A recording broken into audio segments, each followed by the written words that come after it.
Hello, everyone, and welcome to another episode of WahBella Reads. We're continuing the railway series with book number 7, Toby the Tram Engine, a personal favorite of mine. Why don't we go ahead and begin? Toby the Tram Engine. Dear friends, poor Thomas has been in trouble, so the fat controller asked Toby to come and help run the branch line. Thomas and Toby are very good friends. Toby is a funny little engine with a queer shape. He works very hard, and we are fond of him. We hope you will like him too. The author. Toby and the Stout Gentleman. Toby is a tram engine. He is short and sturdy. He has cow catchers and side plates and doesn't look like a steam engine at all. He takes trucks from farms and factories to the main line, and the big engines take them to London and elsewhere. His tram line runs along roads and through fields and villages. Toby rings his bell cheerfully to everyone he meets. He has a coach called Henrietta, who has seen better days. She complains because she has few passengers. Toby's attached to Henrietta and always takes her with him. She might be useful one day, he says. It's not fair at all, grumbled Henrietta as the buses roared past full of passengers. She remembers that she used to be full, and 9 trucks would rattle behind her. Now there are only 3 or 4, for the farms and factories send their goods mostly by lorry. Toby is always careful on the road. The cars, buses, and lorries often have accidents. Toby hasn't had an accident for years, but the buses are crowded, and Henrietta is empty. I can't understand it, said Toby the Tram Engine. People come to see Toby, but they come by bus. They stare at him. Isn't he quaint, they say, and laugh. They make him so cross. One day a car stopped close by and a little boy jumped out. Come on, Bridget, he called to his sister, and together they ran across to Toby. 2 ladies and a stout gentleman followed. The gentleman looked important, but nice. The children ran back. Come on, grandfather, do look at this engine. And seizing his hands, they almost dragged him along. That's a tram engine, Stephen, said the stout gentleman.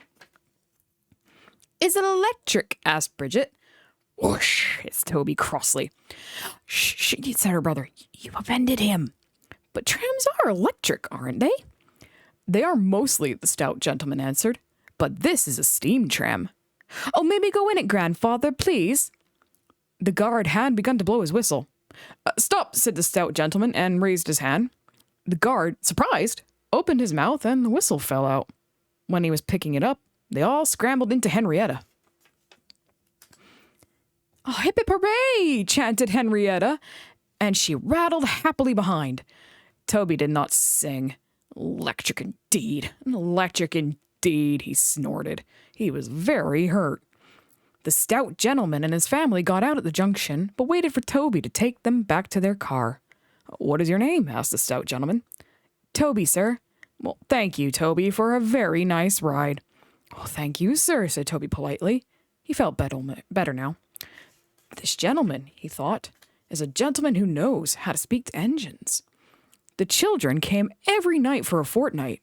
Sometimes they rode with the guard, sometimes in empty trucks, and on the last day of all, the driver invited them into his cab. All were sorry when they had to go away. Stephen and Bridget said thank you to Toby, his driver, his fireman, and the guard. The stout gentleman gave them all a present. Peep, peep, peep, peep, whistled Toby. Come again soon.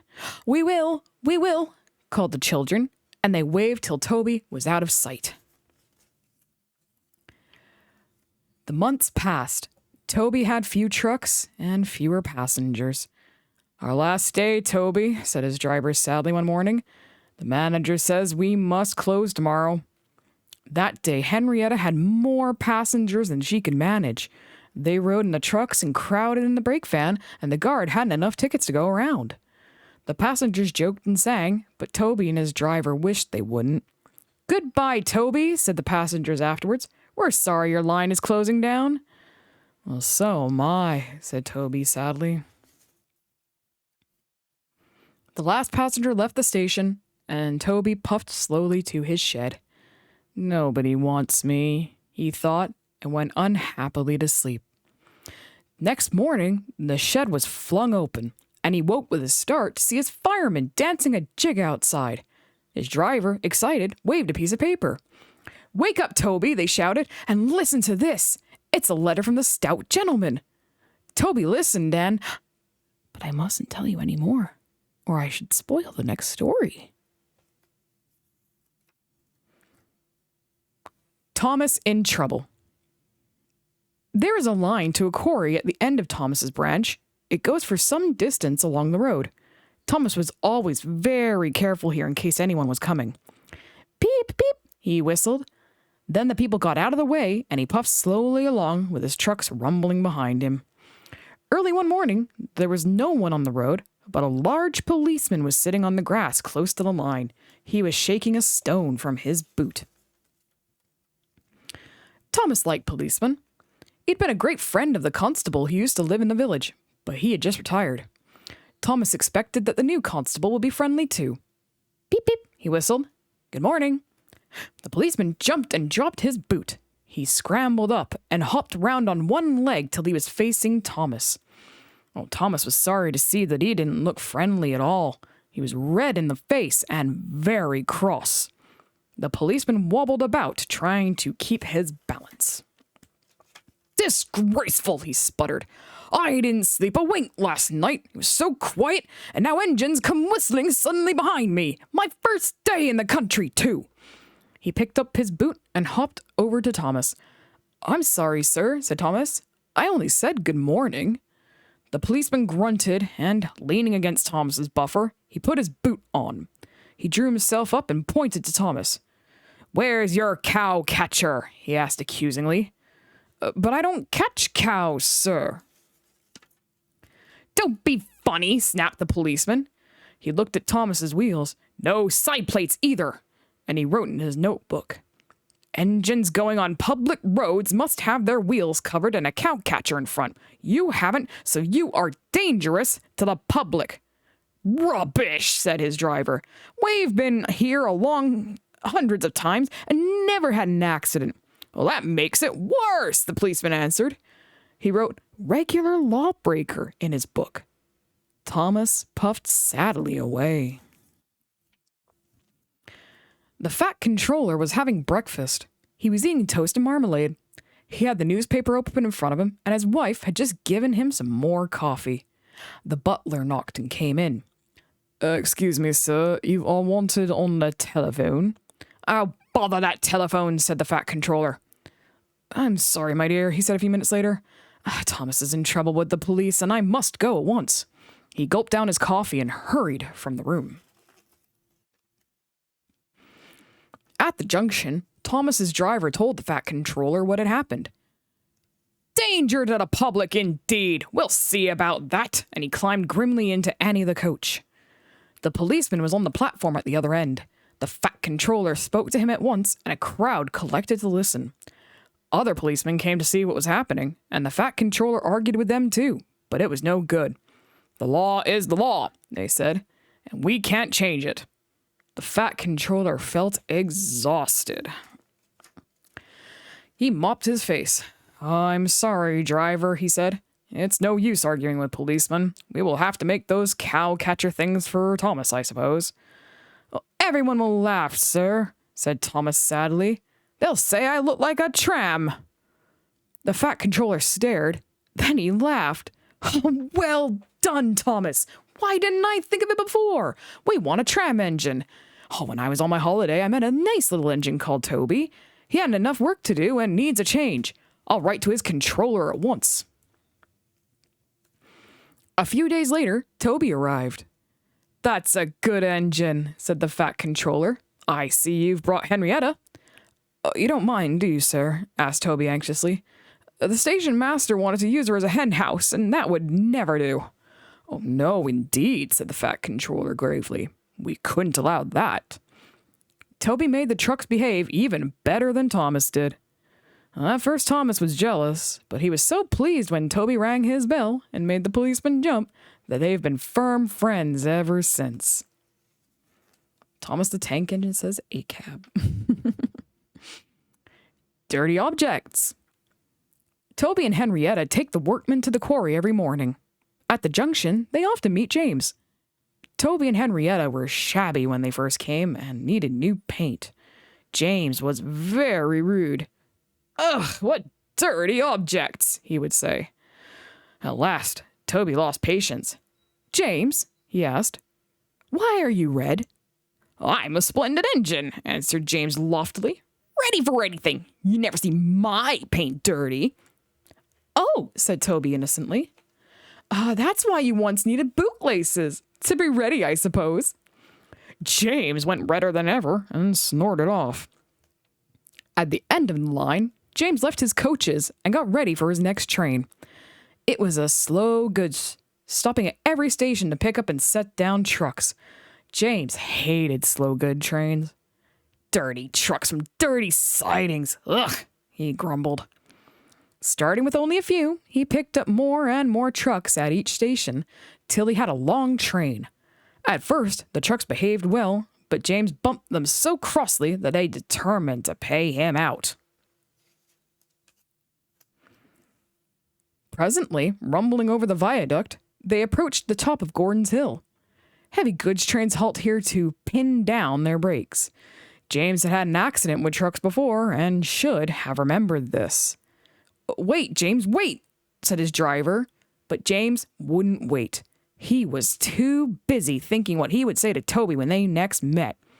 Too late he saw where he was and tried to stop. "Hurrah! Hurrah!" laughed the trucks, and banging their buffers, they pushed him down the hill. The guard tightened his brakes until they screamed. "Oh, no, no!" yelled the trucks. "Oh, I've got to stop! I've got to stop!" groaned James, and setting his brakes, he managed to check the trucks' mad rush, but they were still going much too fast to stop in time. Through the station they thundered and lurched into the yard. James shut his eyes. There was a bursting crash, and something sticky splashed all over him. He had run into two tar wagons, and was black from smoke box to cab. James was more dirty than hurt, but the tar wagons and some of the trucks were all to pieces. The breakdown train was in the yard, and they soon tidied up the mess. Toby and Percy were sent to help, and came as quickly as they could. "Look here, Percy!" exclaimed Toby. "Whatever is that dirty object?" "That's James, don't you know?" "It's James's shape," said Toby thoughtfully. "But James is a splendid red engine, and you never see his paint dirty." James shut his eyes and pretended he hadn't heard. They cleared away the unhurt trucks and helped James home. The fat controller met them. "Well done, Percy and Toby," he said. He turned to James. "Fancy letting your trucks run away. I am surprised. You're not fit to be seen. You must be cleaned at once. Toby shall have a coat of paint. Chocolate and blue, I think." "Oh, please, sir, can Henrietta have one too?" "Oh, certainly, Toby," he smiled. "She shall have brown like Annie and Clarabelle." "Oh, thank you, sir. She will be pleased." Toby ran home happily to tell her the news. Mrs. Kinley's Christmas. It was nearly Christmas. Annie and Clarabelle were packed full of people and parcels. Thomas was having very hard work. "Oh, come on, he puffed. "We're feeling so full," grumbled the coaches. Thomas looked at the hill ahead. Can I do it? Can I do it?" he puffed anxiously. Suddenly, he saw a handkerchief waving from a cottage window. He felt better at once. "Oh, yes, I can. Yes, I can," he puffed bravely. He pulled his hardest and was soon through the tunnel and resting in the station. "That was Mrs. Kinley who waved to you, Thomas," his driver told him. "She asked to stay in bed all day." "Oh, poor lady," said Thomas. "I am sorry for her." Engines have heavy loads at Christmas time, but Thomas and Toby didn't mind the hard work when they saw Mrs. Kinley waving. But then it began to rain. It rained for days and days. Thomas didn't like it, nor did his driver. "Off we go, Thomas," he would say. "Pull hard and get home quickly. Mrs. Kinley won't wave today." But whether she waved or not, they always whistled when they passed the little lonely cottage. Its white walls stood out against the dark background of the hills. "Hello!" exclaimed Thomas's fireman one day. "Look at that!" The driver came across the cab. "Oh, something's wrong there." Hanging, flapping, and bedraggled from a window of the cottage was something that looked like a large red flag. "Mrs. Kinley needs help, I expect," said the driver, and put on the brakes. Thomas gently stopped. The guard came squelching through the rain up to Thomas's cab, and the driver pointed to the flag. "See if a doctor's on the train, and ask him to go to the cottage. Then walk back to the station and tell him we've stopped." The fireman went to see if the line was clear in front. 2 passengers left the train and climbed to the cottage. Then the fireman returned. "We'll back down to the station," said the driver, "so that Thomas can get a good start." "Oh, we shan't get up the hill," the fireman answered. "Come and see what's happened." They walked along the line round the bend. "Oh, Jiminy Christmas!" exclaimed the driver. "Oh, go back to the train. I'm going to the cottage." They found the doctor with Mrs. Kinley. "Oh, silly of me to faint," she said. "You saw the red dressing gown? You're all safe?" asked Mrs. Kinley. "Yes," said the driver. "I've come to thank you. There was a landslide in the cutting, doctor, and Mrs. Kinley saw it from her window and stopped us. She saved our lives." "Oh, God bless you, ma'am," said the driver, and tiptoed from the room.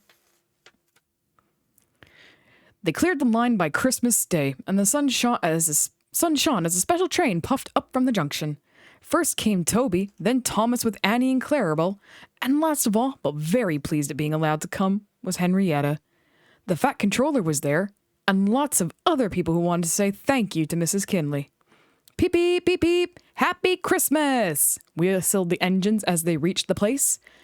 The people got out and climbed to the cottage. Thomas and Toby wished they could go too. Mrs. Kinley's husband met them at the door. The fat controller, Thomas's driver, fireman, and guard went upstairs, while the others stood in the sunshine below the window. The driver gave her a new dressing gown to replace the one spoiled by the rain. The guard brought her some grapes, and the fireman gave her some woolly slippers and promised to bring some coal as a present from Thomas next time they passed. Mrs. Kinley was very pleased with their presents. "Oh, you are very good to me," she said. "The passengers and I," said the fat controller, "hope you will accept these tickets for the South Coast, Mrs. Kinley, and get really well in the sunshine. We cannot thank you enough for preventing that accident. I hope we have not tired you. Goodbye and Happy Christmas." Then, going quietly downstairs, they joined the group outside the window and sang some carols before returning to the train. Mrs. Kinley is now at Bournemouth, getting better every day, and Thomas and Toby are looking forward to the time when they can welcome her home. The end. I apologize. I do realize now that that was Mrs. Kindly. However, I hope you enjoyed the story. Thank you for listening and for viewing. And until next time, have a wonderful day. Bye-bye.